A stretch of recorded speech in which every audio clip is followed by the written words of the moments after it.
Hey everybody, thanks for tuning in to Living in the Limelight, an Anton and Friends podcast where we discuss music from the artist and fan perspective. Thanks for listening and enjoy the show.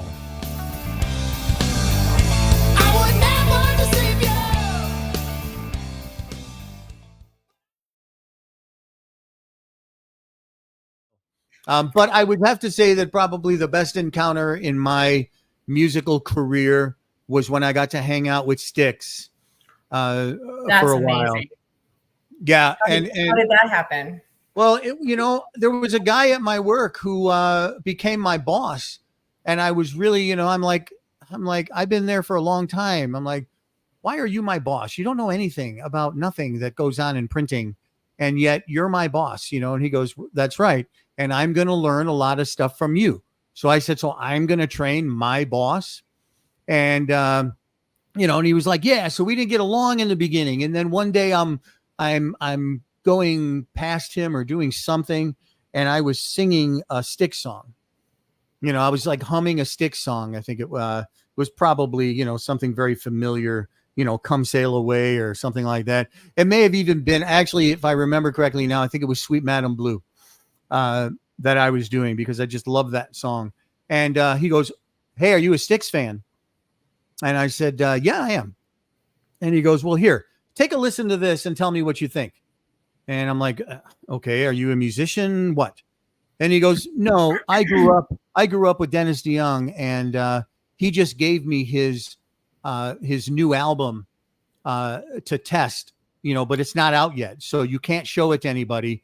But if you want to screen the songs, you can kind of tell me what you think about it. And I listened to the songs, and it was his Boom Child album, which was a phenomenal album as far as I'm concerned. And then I gave it back to him, and I said, wow, you really know Dennis? And he said, yeah, he's doing a show in Chicago if you want to go. And I said, sure, I'd love to go. So I went to the show, and I sat with his parents, his daughter, his son, and his wife at a table. And I was starstruck. I couldn't believe it. And then we talked a little bit afterwards, and, it was just a phenomenal guy. And then he said, hey, listen, a lot of people don't know this, but I'm getting back together with STYX, but without Tommy Shaw, because we don't have, Tommy left, and he was doing his own thing. And we got Glenn Burtnick in to do, we're doing an album, Edge of the Century. We're doing a new album. Do you want to come out and watch a rehearsal? Wow. And I thought, well, yeah. So it was all the way. It was in Indiana. It was in a gymnasium. Went out to see a whole band rehearsal of the songs, and it was great, and it was with the original drummer too. He ended up passing away, but what a nice guy. And the whole group was just so cool, and I got to meet all of them and hang with them, and it was just a lot of fun. And then after that, even with Dennis also went on to do plays. He was playing Pontius Pilate and Jesus Christ Superstar. Wow. And he called me up at work, and because his friend worked there, and he knew me now. And he called me up and he said, hey, I'm doing Jesus Christ Superstar. Do you want to come out? Yeah. So I went out there. And, the play was great. It was very cool. And he, at the end, when they came out to do the bow, he kind of waved at me to stay, hang out, just stay. We'll go out afterwards. And I stayed there. The place emptied out. He came out on stage. He goes, let's go out the back door. And I walked out the back door. Now, at the time, I had a beard. Mustache, beard. My hair was down to here. Okay. I need to see pictures of that. I'll show you some of those. So I was a rocker back in the day. And we walked out the back door. And as soon as we walked out the backstage door, we got bombarded by 20 or 30 people. And people were like, hey, could I have your autograph? And they all had the Jesus Christ Superstar, program. And I was like, kind of like, yeah, Dennis, And they were like, no, we want your autograph. And I'm like, me? So what do you want from me? I'm a nobody. And they got like really upset. And they were like, what's the matter with you? We are the fans, and we're the ones who make you who you are. And now you're just going to ignore us. And I look over at Dennis, I'm all confused. And Dennis says, they think you're the guy who played Jesus Christ in the play. And I said, okay, I could see that. I get it. I had the hair, I had the mustache and beard, I had it all. I get it. And I go, well, do you want Dennis's autograph too? And they were like, yeah, sure, why not? So I literally stood in a line. It was Dennis and I, it was only us two, and we had 20 to 30 people, and I'm signing all of their programs. My name. I didn't sign Ted Neely's That's name. what I He was was the going one to who say. Whose played. name did you give him? I signed my own name, and I know then Dennis is cracking up the whole time. And I'm sure that, to this day, if people looked at theirs, they're probably like, who is this guy? I don't remember, I don't remember. But yeah, so that was a lot of fun. Great times back in the day. So when did you move to Arizona then? Because all this stuff you've been talking about is in Chicago. Yeah. I moved out to Arizona. It was only about 15 years now. I think it's been. Moved out here. That was after all of. Oh, am I in what? Are you in a band? Well, it was now? just after all the music happened. Yeah. So what happened was when I got out here, I already had all these originals, that I had did with Arthur and with Strychnine and stuff. And Strychnine wasn't doing anything, and Arthur and I weren't really doing anything together. But I thought, I got all these cool songs. I want to put them out there. So I came up with this Anton and Friends, and I wanted to feature different musicians on all of my original songs. And I have different musicians from Arizona playing on these songs, and I feature them. And it just, I wanted to just play the music and get it out there, and just try to get it out to everybody. And not an easy task, trying to gather a bunch of musicians and have them put songs together and put your music together, just like, here, learn this, and play. But we did do quite a few shows, Anton and Friends, and we played a lot with Stereo Rex, which is one of my favorite, original bands out there. We did they were there a show last with night, but I missed them. Oh, were they? They were there. Yeah, I saw Rex last night. So yeah. Yeah, love Stereo Rex. And so I was I had in my band when I was in Anthem in the Rush tribute band, we had the drummer Rob James. I had him come in and play drums on one of my songs. So he did that, and it was really good. So I just wanted to feature different musicians, and but as Anton and Friends, we played with Deirdre, which was a fun show. Too. Yeah, a lot, a lot of fun, and we just did a lot of shows around Arizona. So where were you playing? Because I know getting original music out, like playing out, is kind of hard sometimes. So where were you guys playing at? Yeah, it was very difficult to find places where you can actually do a show of original music. Everybody wanted you to do, everybody wanted you to play all the cover songs. And, a lot of the guys in the band, they didn't want to do a bunch of covers, but, we just decided we were going to do shows with other people. So, we'd play the Rock Bar. We did, what was it called before? Club Red, I believe it was called. Yeah. Club Red. Yeah. We did Kimmy's, played a lot of places around in the areas, and we just played with other bands. So it was good to meet all of them. So currently, are you playing out currently? When was the last time you did that? No, I haven't played out. I always had this band Sideways out here, which is a cover band. I've always played with Sideways out here, and every once in a while, once a year or whatever, we would get up and we would just go and do something just to goof off and have a lot of fun playing out. But I haven't done that in a while. And I think the guitar player now is moving out of state. So I don't know that that's going to happen again, but we'll see. If he comes back, maybe we'll do something. But no, I haven't played out in a while. I've been focusing kind of on the podcast because I really enjoy talking to these musicians and getting to know who they are.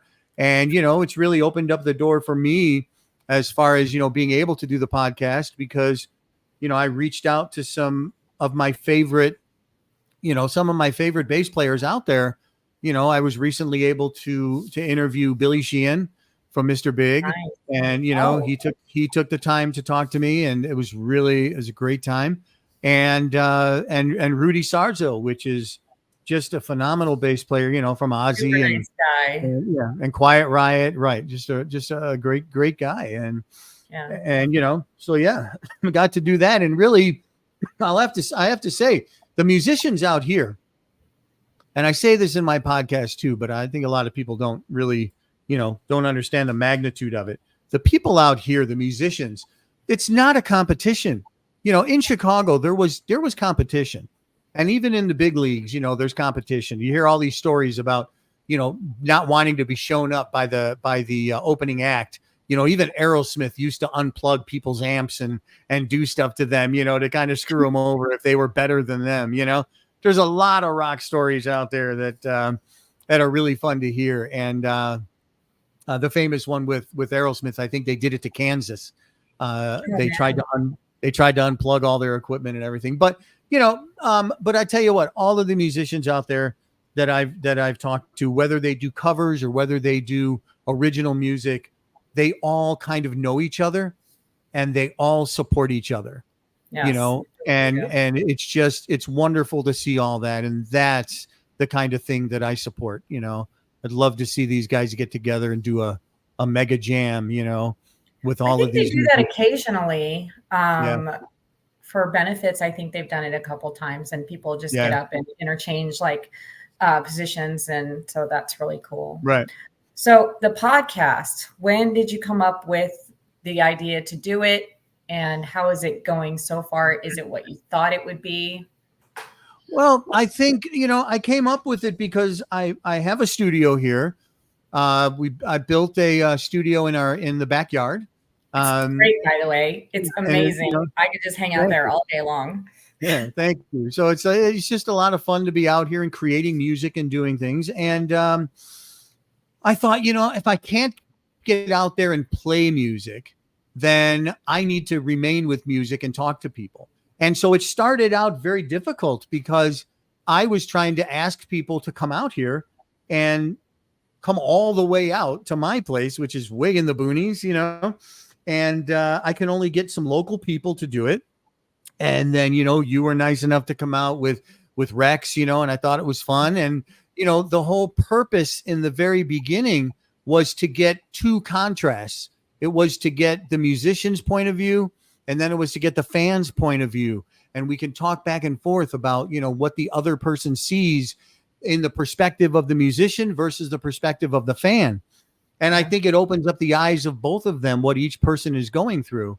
And then really the revelation came when I talked to Dane Zimmerman from Whiskey Dogs, and he was like kind of giving me a hard time, he was like, and Dane and I go way back, back when he was, in Whiskey Dogs was a cover band initially.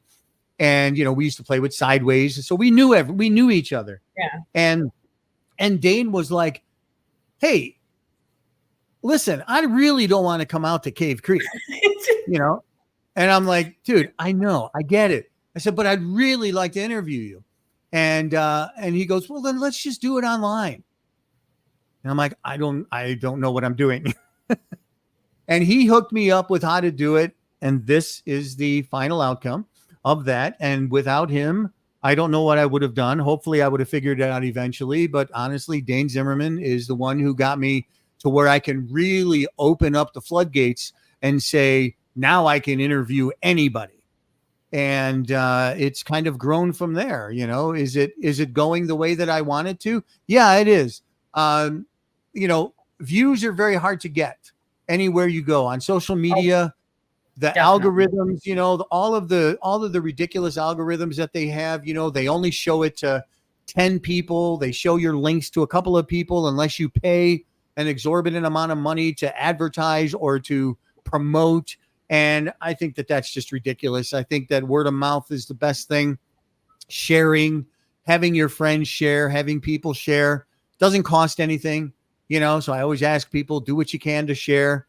Help me out. It's not going to cost you anything. Just kind of put the link on your page and let it ride. And, that seems to work. Some of them do very, very well. Others, they may not do as well because they don't really share it. But, it's all about the fun. And hey, listen, if I can get 10 more people to realize a musician out there and know who they are and either buy their music or just go see them play and support them in concert, then honestly, it's all worth it to me. It sounds good. Yeah, I've enjoyed it. I was with Dane and Star last night, as a matter of fact. That's who we went to Voyager. They went over there with me, and then we went over to the 44. But Star just could not stop talking about what a great interview he had with you, that you just asked great questions, and he felt very comfortable. And so you just did a really good job. So I thought I'd let you know that. Oh, I appreciate that. That's great. Yeah. So, and I think you're doing an excellent job. I think you should just keep it up. I'll come back on here occasionally and hang out. But yeah. So when did you stop playing music then out? How long has it been? Like, you didn't say exactly. It's probably been a year. The last show that I probably did, I haven't been with doing the original stuff in probably a year. But I have some physical limitations. It's hard to play the bass now because of my back. I had a back injury. Not really able to do that. So now I just sing, the old me would have been like, what's the matter with you? But, since the whole Strychnine thing, listening to Joe and how he did his lyrics and how he became a singer and how he was up front doing the show. I really, I was like, wow, I'm good with stand-up singers now. And then I become one, it is a little weird on stage, stand up and singing. It's a little odd because I don't know what to do with myself. And I'm not like that flamboyant kind of singer, where I'm jumping around stage and doing all this. And a lot of times I find myself not knowing what to do with my hands because I'm used to having a bass, so sometimes my hands will start playing and I'm like, what am I doing? I don't, so, but yeah, would I like to get out there and do something? Yeah, it would be fun. I don't think people realize that when you get up on stage, it's a rush. It's like a high, and I'm not one to partake in any, alcohol or other types of substances. But I know what it feels like now to kind of have that high on stage. It's a lot of fun, and I enjoy it. A few random questions kind of about that. Before you go on stage, are you nervous or like, Yes. What do you do to handle that? Oh, I'm very nervous every time I go on stage. I shake out, I shake everything out, for about a half an hour before I go on stage. I'm walking outside or I'm in my car. I'm doing vocal exercises. There's a lot of vocal exercises that you do, but you don't want to do them in front of people because they're very odd. But what makes you nervous? Like the crowd or thinking you might mess up or like the energy, like what makes you nervous about it? Because you always want to put on a good show, and if you start out a song and, the first song that you start out on and the band is playing, the audience is out there and the audience is getting ready for you to jump up to that microphone and sing that first line. And then you jump up to the microphone and you forget the words. And then you're like, or you don't, you're whatever. Or you jump up to the microphone and instead of doing a nice melodic la la la, you go, and it's happened to the best of us. I think we all do that. And it's a little nerve wracking, but usually what happens is when that first note comes out and it comes out right, the rest of the night, everything just goes away and you see the audience into it. And then I just groove from there. The question I want to know as someone who goes to shows, what do the guys on stage focus on while they're playing? What do they look at? What do they focus on? Well, it depends on the musician. What's going on there? Yeah, it depends on the musician. If they are so into what they're playing they are only going to focus on themselves. They're not even going to hear the bass player, the drummer, or whatever. They're focusing on themselves. They could hear, because there's a huge difference of what the musician hears on stage versus what you hear in the audience. And sometimes you can't hear anything. And you're just following. If the sound person's not projecting the music back to you, you're maybe listening to a little bit of the drum beat, and then the guitar player is just focusing on his sound. Whereas the bass player, he's trying to keep in time with the drummer. So everybody kind of has to do that. But a lot of times they can't hear the vocals. And that's what causes a huge problem. The vocals are probably one of the hardest things to get back on stage, to mix back on stage. I don't know if you've ever seen singers do this before. Have you ever seen them put their, it's because if you do that and cup your ear, you hear yourself. Or you can also push in on your ear and you'll literally hear an amplifier in your head. So when you're singing, that's what you got to hear. You got to be able to hear yourself.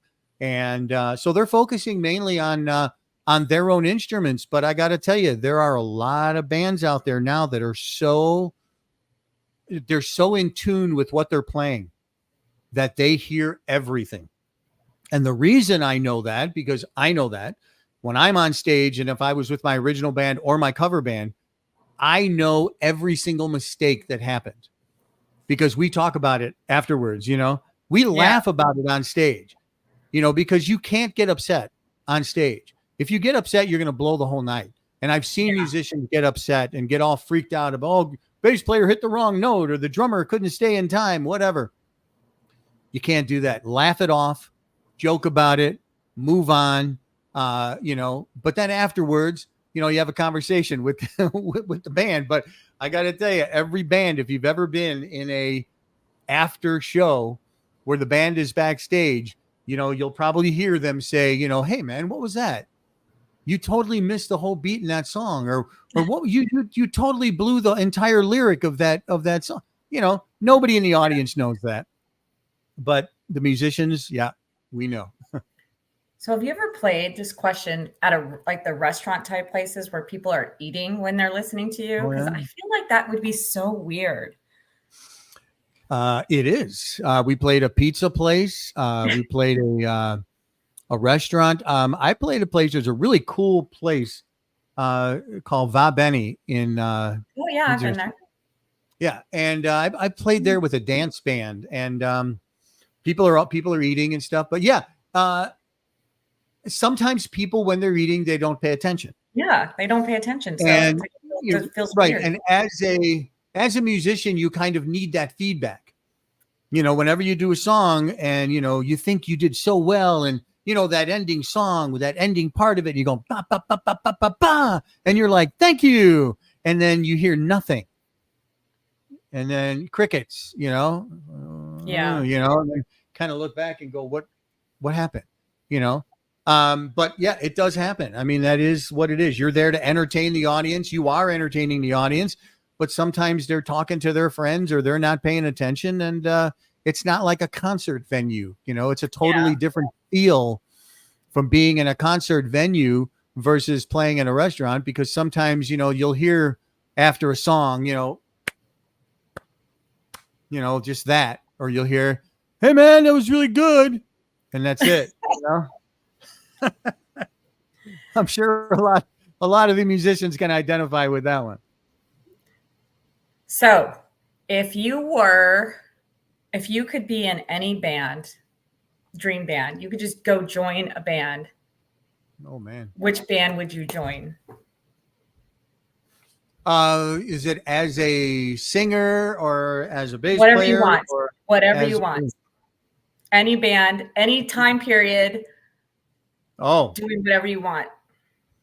Well, okay. I'll do it in two. There's so many. I mean, of course, what I would love to do is I would love to, would have loved to have gotten together with Rush, and say, look, Geddy, let me handle the older stuff, because I can still hit the high notes in the same key, in the right key, where they have to tune down now for him to do it, while they were playing. But I would have loved to have done like a whole Rush thing with with Rush and say, just let me handle the old stuff. And, and took care of all the screaming and yelling that they did back in the day. So, and then, of course, I would have loved to have,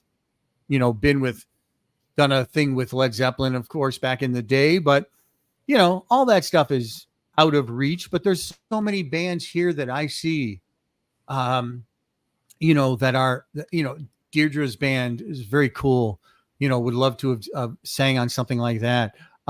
Stereo Rex, of course, but Rex's voice is so different than mine that my voice would probably not do well in that band.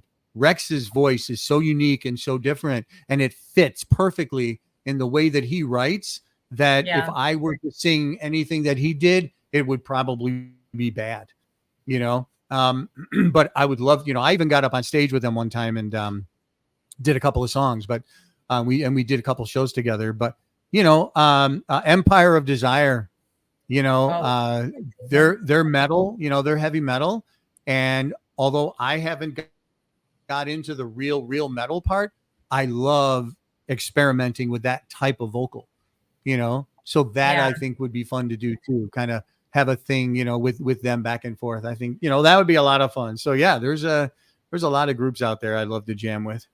I know Dane, anytime we're somewhere, he'd be like, I would love to play with them. I wish I could play with them. Or I want that guy to come play with us in our band. And I'm like, they're not going to leave that band, Dane, right, to come play in your band. But he's funny that and way. The Whiskey Dogs too. The Whiskey Dogs are someone, their music is very different. In the sense it's really good, and it's been on soundtracks to the shows, which is really cool. But again, our voices and that style is so totally different, and the one kind of funny thing, Star and I have this big difference between the two of us. So Star, if you're watching, here it comes.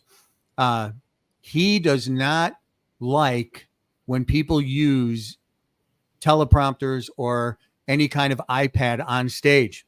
And I am one of those people, because I do not, on my own songs, I'm fine. But when I'm up there doing, 50 covers in a night, I'm old now.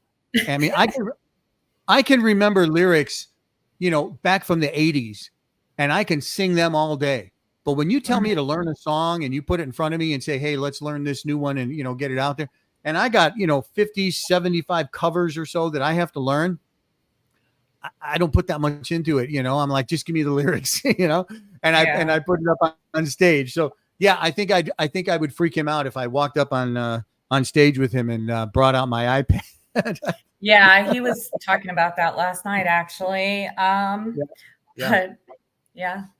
So tell us, do you have any interesting podcasts, any exciting people coming up that we're going to want to tune in for? I have people coming up that are, in the works. I'm not going to say anything yet because they haven't responded completely yet. So I don't want to put it out there about who I'm reaching out to. But there are so many musicians out here that I really want to start getting out there more, and some of them, unfortunately, don't have a lot going on in social media. So it's kind of hard to get a hold of them, But I'm also thinking that, what I would like to do is do a lot more probably of what you and I had done before. I want to interview fans. I want to interview more of the fans themselves who go to these shows, because there's the musicians exactly. The musicians are one thing, but the fans are completely different. And, I want to get their perspectives more about it, because, they're the ones that are really holding it all together. Because let's face it, if no one shows up to your shows, what's the point, Yeah. So, yeah. So I don't know. There's a lot happening. I'd love to get it out. The Whiskey Dogs are going to be playing at the 44 in August. I believe they're opening for Tough and somebody else. Okay. I can't remember, the White Lion guy or something. I don't know. I can't remember. He's going to kill me. He's going to kill me. Yes. Yeah, lots of concerts in August. I'm personally going to Megadeth and Sammy Hagar and Def Leppard and Journey on my birthday. I believe I'm going with the Whiskey Dogs at the end of August to go see. They're opening for the Bullet Boys. Oh, okay. And not at the Whiskey, but in California. So I think just August. I think that's all. But we have Striper coming up and Judas Priest. We have tickets for Striper, Judas Priest, and just goes on and on and on. Yeah. Wow. Aerosmith. There's a lot of phenomenal shows out there. Unfortunately, some of those shows that you see out there, that people are starting to come back out there, the older bands from the 70s and 80s, but there's no original members left. I know, but it's sort of like nostalgia of just like hearing the music live. And let's face it, everybody's getting older. Like that, those people aren't going to be there to be doing that music. So we're going to have to listen to like people take over so we can keep hearing the music we love. So that's gonna be a thing. Yeah, for sure. And I will say that, back in the day, one of the coolest shows I've ever seen was an outdoor concert. The opening act was the Walter Egan Group, which was funny because they had one hit song called Magnet and Steel. You'd probably know it back from the day. Magnet and Steel. I heard it. Yeah, they basically got booed off the stage. But what happened? But then, don't know if you ever heard of this group before, but it was Frank Marino and Mahogany Rush. And Frank Marino was a guitar player back in the day, phenomenal guitar player. It was like the guy who was possessed by Jimi Hendrix. I mean, he was phenomenal guitar player. So Frank Marino and Mahogany Rush, when they were just getting started, they played next. And then a group that then Foreigner came on. And original Foreigner, Lou Gramm, all the guys, they had just come out, I think, with Double Vision. And then there was a group that I barely heard of, and their name was AC/DC. Oh, whoa. And with Bon Scott. And they played, and Angus came out in the audience, and he was doing the whole thing and jumping around and dancing around. And I thought, how does this guy have that much energy to do this? This is unbelievable. And I became a fan after that because I didn't know who they were at that time. And, then unfortunately Bon had passed, but then the headliner was Aerosmith. And I've never seen Aerosmith before that time. And what a show that turned out to be. So for me to see Aerosmith, Foreigner, AC/DC, all in the same venue, was a phenomenal show. And it's all the original members of the group. I don't see any of the original anymore. And Aerosmith, at least it's Steven Tyler, they're still there, but that's my first time. It'll be my first time seeing Aerosmith. Oh, wow. Okay. I know. I have to do it because it's probably going to be the last time. Yeah. Oh yeah. What a show. And he's gotten better with age, believe it or not. Isn't it crazy? He's so old too. I know. But man, the guy can sing. Unreal. Is he great live? But can he still sing? Because sometimes, let's face it. I've seen him back in the day. I've seen Aerosmith probably 4 or 5 times. And at one point in time, they were, honestly, it was awful. Joe Perry wasn't there. Steven Tyler couldn't sing. He was just, they were, it was probably the drug riddled days, and it was just not good.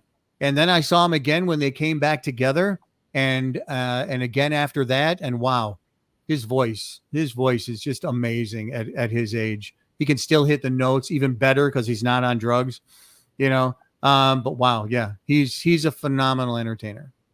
I'm looking forward to that. Yeah. So I don't have any more questions for you. I don't know if you want to talk about anything else. Oh boy, I don't know. We may have to continue it again, and after I think about other things to say, but I appreciate this. I mean, this was a good thing, kind of like impromptu, kind of like have to think back on a lot of the stuff. But yeah, as in thinking about it and going back, I have been I had been blessed with a lot of the things Yes. that I've been able to do in my life, and I've never really gotten to talk about it, or I've never really thought about it. It was just kind of there. It just kind of happened, and I never really thought about it. And now that I'm bringing it up, it's yeah, it's something I can talk about for quite some time. So I appreciate you doing this, and I couldn't think of a better person to turn the tables on me and Yeah. interview me than you. So I really appreciate it. Yeah, we work well together. We can definitely do another one of these. Like, wait a couple months and do another one and dig a little deeper into some of the stuff that you talked about. Yeah, yeah. Well, I am secretly working on a new song. Oh, Yeah, just kind of pulling something out and putting it back together again, and this time trying to maybe work with a producer and see what we can do with it. So it'll be interesting. So there it is. That's the first time everyone's hearing about it. So we'll see what happens with it.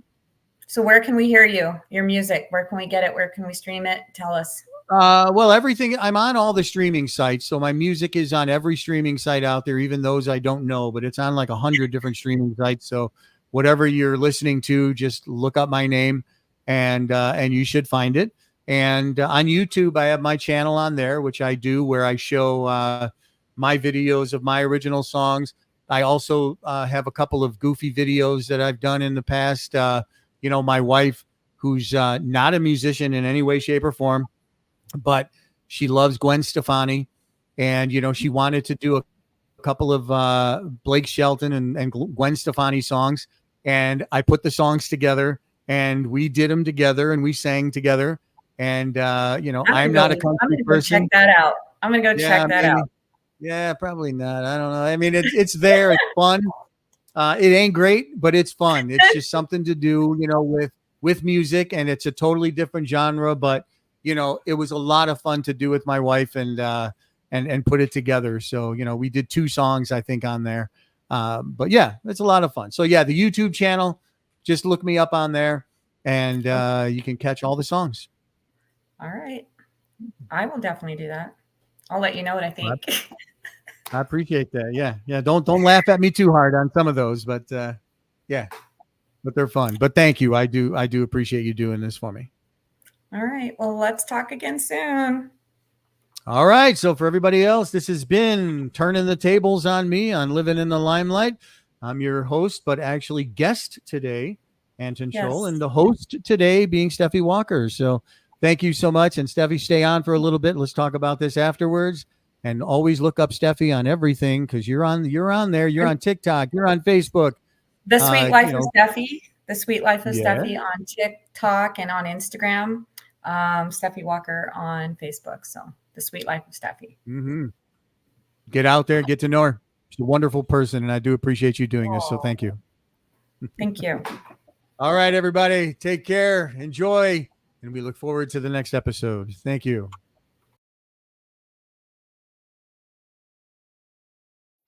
Thank you for joining our Living in the Limelight podcast with your host, Anton Scholl. Please feel free to comment, like, follow, share, and subscribe. And also add us to your playlist on your favorite streaming sites. Thanks again for joining, and we'll talk to you again next week.